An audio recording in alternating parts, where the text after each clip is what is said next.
Shalom, selamat malam Bapak Ibu Saudara yang dikasihi Tuhan Yesus Kristus. Selamat kita berjumpa kembali dalam renungan pada malam hari ini.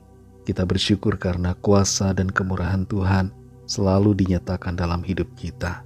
Kekuatan yang diberikannya memampukan kita menjalani aktivitas di setiap hari. Saat ini sebelum kita mendengarkan renungan firman Tuhan, mari kita berdoa. Bapa yang maha baik, Bapa dalam nama Tuhan Yesus Kristus, Tuhan dan Allah kami yang hidup dan berkuasa, yang menyertai kami dalam segala keadaan. Kami bersyukur untuk berkat kemurahan-Mu. Kami boleh lewati hari ini dengan kuasa dan pertolongan Tuhan. Karena itu kami bersyukur kepada-Mu. Saat ini kami mau mendengar sabda firman-Mu. Berbicaralah ya Tuhan, urapi kami siap mendengar. Dalam nama Tuhan Yesus kami berdoa. Haleluya, amin. Saudara yang dikasihi Tuhan, ayat renungan kita pada saat ini terdapat dalam 1 Korintus 10 ayat yang ke-13. Tertulis demikian. Pencobaan-pencobaan yang kamu alami ialah pencobaan-pencobaan biasa yang tidak melebihi kekuatan manusia. Sebab Allah setia dan karena itu Ia tidak akan membiarkan kamu dicobai melampaui kekuatanmu. Pada waktu kamu dicobai, Ia akan memberikan kepadamu jalan keluar sehingga kamu dapat menanggungnya. Saudara yang dikasihi Tuhan, setiap pencobaan dosa ada solusinya, asalkan kita tidak mengikuti keinginan untuk berbuat dosa. Kain bisa menghindari dosa pembunuhan kalau saja ia mengikuti teguran Tuhan yang telah dinyatakan kepadanya. Tapi sayangnya, Kain terus memelihara iri hatinya pada adiknya sendiri, sehingga berbuahkan kebencian dan akhirnya terjadi tragedi.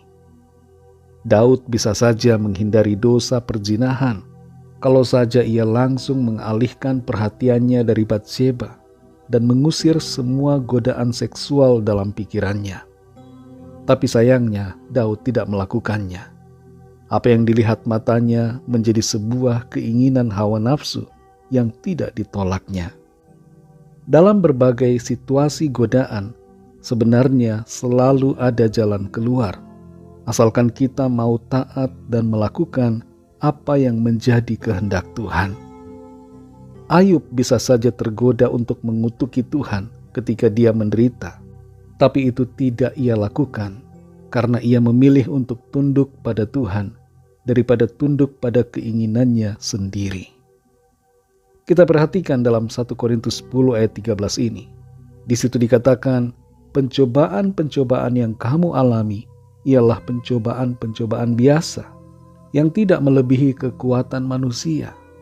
Sebab Allah setia dan karena itu Ia tidak akan membiarkan kamu dicobai melampaui kekuatanmu. Pada waktu kamu dicobai, Ia akan memberikan kepadamu jalan keluar sehingga kamu dapat menanggungnya. Ayat ini berbicara tentang jalan keluar yang Tuhan sediakan kepada kita saat kita mengalami pencobaan yang hendak membuat kita jatuh ke dalam dosa.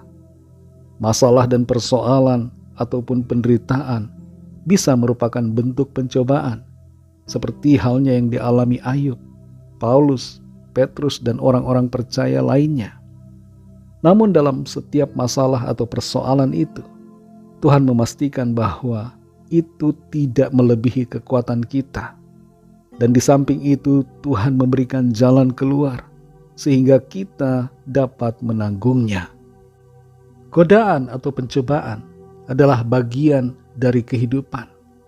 Keinginan untuk berdosa terkadang terasa jauh lebih kuat daripada keinginan untuk hidup benar.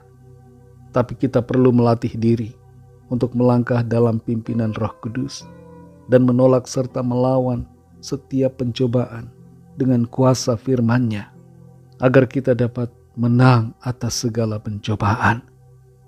Ada satu hal yang perlu kita mengerti, bahwa dalam setiap pencobaan selalu ada solusi dari Tuhan.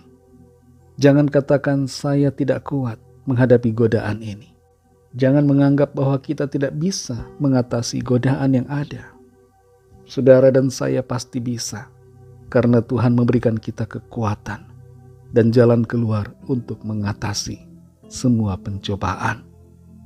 Saudara yang dikasihi Tuhan, malam hari ini mungkin ada pikiran-pikiran yang berusaha mendorong saudara untuk melakukan dosa. Mungkin ada masalah yang terjadi yang membuat saudara bergumul dan hendak terseret untuk melakukan pilihan dosa. Tapi mari jadilah kuat dalam Tuhan dan ikutilah kehendak Tuhan. Tetap berpegang teguh pada firman-Nya dan setialah kepadanya agar kita tidak jatuh dalam dosa. Setiap pencobaan dosa ada solusinya dari Tuhan. Karena itu mari berkemenangan dan tidurlah malam ini dengan solusi dari Tuhan atas segala pencobaan yang kita alami. Ada jalan keluar dari Tuhan, ada kekuatan darinya yang menolong kita untuk menang. Mari kita berdoa. Terima kasih Tuhan Yesus, kami bersyukur kepadamu karena berkat firman-Mu yang sudah kami dengar. Kami menyadari bahwa dalam setiap pencobaan selalu ada jalan keluar, selalu ada solusi dari Tuhan. Pencobaan yang ada tidak melebihi kekuatan kami. Dan Tuhan, Engkau setia. Engkau pasti menolong kami dan memberikan kami kemenangan. Lawatlah setiap kami yang saat ini sedang dalam pergumulan, sedang dalam pencobaan, agar Tuhan menguatkan setiap hati untuk tetap teguh berpegang pada firman Tuhan dan berkemenangan mengatasi segala pencobaan dosa. Terima kasih Tuhan, sepanjang malam ini kami akan beristirahat. Kami mohon berkat perlindungan-Mu atas kami semua. Berikan kami tidur yang nyenyak dan bangunkan kembali besok pagi dengan kekuatan yang baru. Kami berdoa saat ini bagi yang sakit dan yang sedang dalam pergumulan masalah. Jamah ya Tuhan, berikan kekuatan, berikan kesembuhan. Alirkan kuasa kesembuhan dalam setiap tubuh yang sakit. Sakit apapun, sakit jantung, sakit kanker, sakit ginjal, kelainan darah, kelainan fungsi organ-organ tubuh. Tuhan jamah dan sembuhkan, pulihkan dengan kuasa-Mu. Kami berdoa bagi yang sedang dalam pergumulan, dalam persoalan agar Tuhan berikan jalan keluar. Pertolongan Tuhan yang ajaib terjadi pada saat ini. Mujizat-Mu dinyatakan dalam hidup setiap kami. Ampuni kami akan dosa kesalahan kami, seperti kami juga mengampuni orang yang bersalah kepada kami. Berkatilah bangsa kami Indonesia dan juga semua bangsa di dunia ini. Lawatlah dengan kuasa Roh Kudus-Mu, agar setiap orang dari segala bangsa percaya kepada-Mu dan menerima anugerah keselamatan. Terima kasih Tuhan, dalam nama-Mu yang kudus, nama Tuhan Yesus Kristus, kami sudah berdoa dan mengucap syukur. Haleluya. Terimalah berkat Tuhan. Tuhan memberkati engkau dan melindungi engkau. Tuhan menyinari engkau dengan wajah-Nya dan memberikan kasih karunia. Tuhan menghadapkan wajah-Nya kepadamu dan memberikan damai sejahtera. Berkat anugerah dari Bapa Surgawi, kasih karunia dari Tuhan Yesus Kristus dalam persekutuan dengan Roh Kudus, menyertai kita semua sekarang ini dan sampai Maranatha Tuhan Yesus datang kembali dan bahkan sampai selama-lamanya. Dalam berkat nama Tuhan Yesus Kristus, haleluya, amin. Puji Tuhan, saudara yang dikasihi Tuhan, saya percaya firman Tuhan menjadi berkat dan kekuatan buat saudara semua. Dan Roh Kudus akan menolong saudara untuk lebih lagi memahami kebenaran firman Tuhan. Tuhan Yesus memberkati saudara semua. Selamat malam, selamat beristirahat, dan sampai jumpa dalam renungan yang berikutnya. Haleluya.